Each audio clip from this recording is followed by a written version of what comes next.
एक ऐसी कहानी जो दिल को छू जाए। एक बार एक महिला के पति का एक्सीडेंट कार से हो जाता है। एक्सीडेंट इतनी भयावह होती है कि उस एक्सीडेंट में उसकी पति पूरी तरह से बहुत ही जख्मी तरीके से घायल हो जाता है। उसके पति का बचना बड़ा ही मुश्किल होता है। महिला बहुत घबराई हुई होती है और तुरंत डॉक्टर को फ़ोन लगाती है और उसे फौरन आकर इलाज करने को बोलती है। डॉक्टर भी फ़ोन उठाता है और बोलता है, जी मैम, मैं अभी तुरंत आता हूँ। साथियों, उस महिला के पति का स्थिति बिगड़ते हुए क्रम में होता है, जिसकी वजह से महिला बहुत परेशान हो जाती है और महिला की परेशानी बढ़ने लगती है।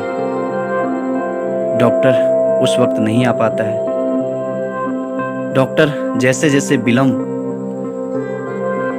हो रहा होता है, वैसे वैसे महिला की परेशानी बढ़ती जा रही होती है।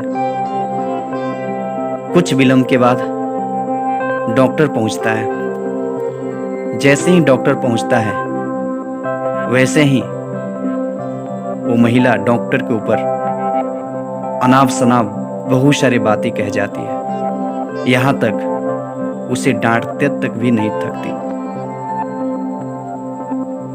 डॉक्टर उस महिला की बातों को ध्यान नहीं देता है और उस मरीज का इलाज करता है।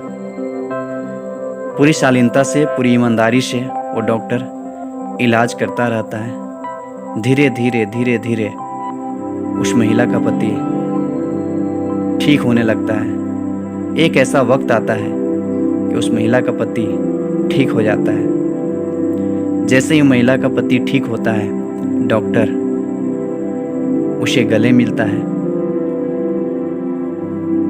जैसे ही डॉक्टर गले मिलता है, वैसे ही वो भावुक हो जाता है। उनकी आंख आंसुओं से भर जाते हैं। डॉक्टर बहुत ही भावुक हो जाता है। महिला बोलती है कि बहुत बहुत आभार डॉक्टर साहब आपका कि आप आए और हमारे पति को बचाएं। अगर आप सही समय पे नहीं आते, आज हमारे पति जिंदा नहीं होते।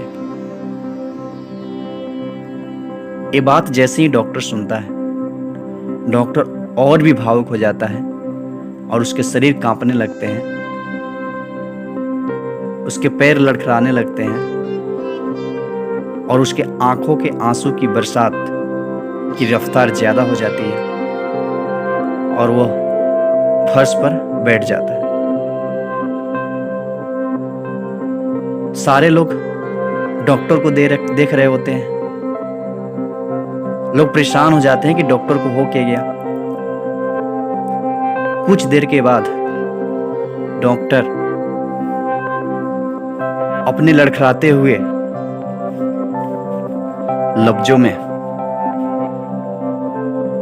उस महिला से पूछता है कि आपने यह नहीं पूछेंगे कि हमने विलम्ब कैसे किया।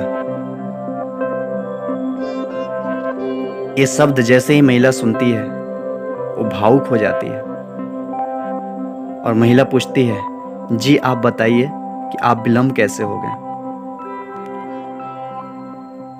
डॉक्टर लड़खड़ाते हुए लफ्जों में कहता है कि आज सुबह मेरी पत्नी और मेरे बच्चे कार से शहर में जा रहे थे।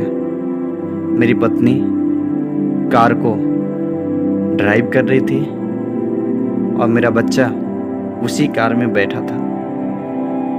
अचानक कोई सज्जन का कार मेरी कार में टकराया। मेरी पत्नी को कुछ नहीं हुआ, लेकिन उस एक्सीडेंट में मेरा बच्चा पूरी तरह से जख्मी हो गया। मेरा एक ही पुत्र था, उसकी स्थिति बहुत खराब हो गई। मेरी पत्नी उस बच्चे को लेकर फौरन अस्पताल पहुंची। अफसोस इस बात का कि मेरी पत्नी भी मेरे बच्चे को नहीं बचा पाई। जैसे ही मैं अपने बच्चे के शव के पास पहुंचा, मैं अपने बच्चे को देख ही रहा था, तब तक आपका कॉल आया। फिर मैं अपने बच्चे को देखा और देखने के बाद मैं तुरंत इलाज करने के लिए आपके पास आया। साथियों,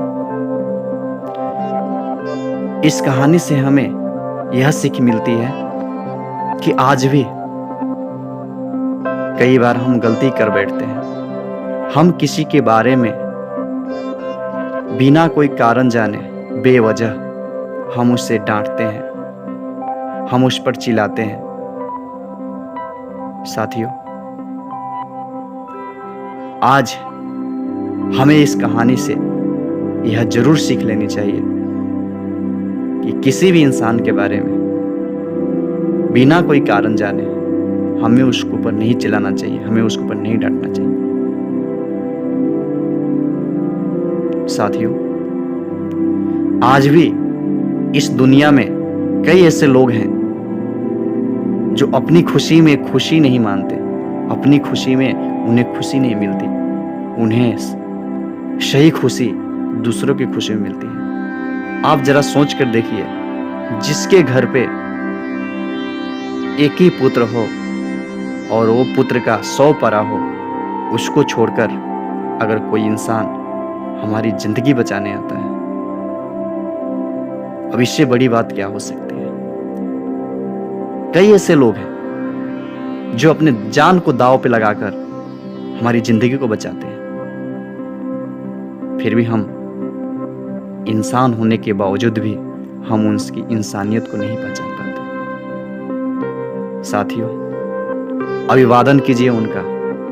जब भी ऐसे लोग आपको मिले तो एक बार तो अभिवादन जरूर बनता है। साथी, आज से आप भी प्रण लीजिए कि आप भी कुछ ऐसा कीजिए जिसकी वजह से दूसरे को मदद पहुंचे।